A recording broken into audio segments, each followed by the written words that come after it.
आता देवाभाऊ सगळंच चालवतात. देवाभाऊना काटामारी होते ही माहिती आहे, पण देवाभाऊ काटामारी रोखत नाहीत. देवाभाऊ रात्री वेश बदलून पक्ष फोडतात. तसंच देवाभाऊ कदाचित सगळे पक्ष चालवत असतील, पण महाराष्ट्रातली जनता मात्र देवाभाऊना मानत नाही.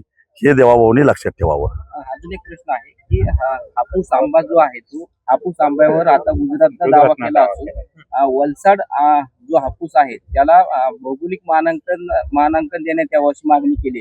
त्याला कोकणवासियांनी विरोध केलाय, बागायतदारांनी. सगळी सरकारी कार्यालय गुजरातला नेली. महाराष्ट्रातलं पाणी गुजरातला वळवलं.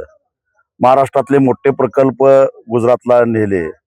आता महाराष्ट्राचा आंबाही चोरायचा विचार दिसतोय. महाराष्ट्राचं गुजरातमध्ये विलीन करायचा विचार आहे का? खरं तर हे होऊन देणार नाही. हापूस आंबा ही कोकणचं मानबिंदू आहे आणि तो राहणारच. अगदी आंतरराष्ट्रीय न्यायालयात जाऊ, परंतु हापूस आंब्याची स्वामित्व हे कोकणाकडेच राहणार. यासाठी आम्ही स्वाभिमानी शेतकरी संघटनात पूर्णपणे ताकदीने लढणार. या वर्षाची पहिली उचल विना कपात एक रकमी 3200 रुपये मिळावी यासाठी हा मोर्चा आहे.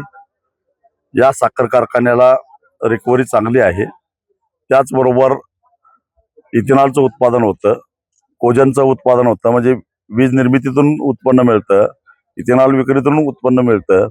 साखरेला भाव चांगला आहे आणि या कारखान्याच्या एवढीच रिकव्हरी असणारे कोल्हापूर जिल्ह्यातले 5-6 साखर कारखाने हे 3500 रुपयापेक्षा जास्त भाव पहिली उचल म्हणून देत आहेत. तेव्हा या कारखान्याला 3200 रुपये ही अतिशय नाममात्र अशी उचल आम्ही मागितलेली आहे. ती काही चुकीची नाही आहे.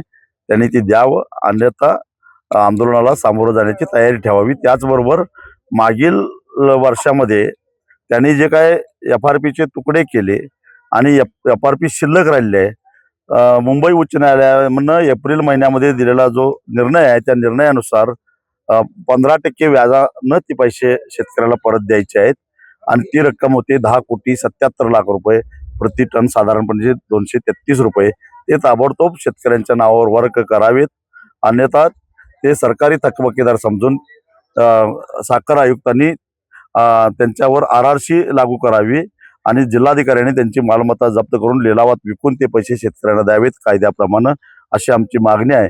आणि ही मागणी घेऊन 13 किंवा 14 तारखेला साखर आयुक्तांना भेटून आम्ही ती RRCची कारवाई करण्यासाठी हे करणार आहोत, भाग पाडणार आहोत.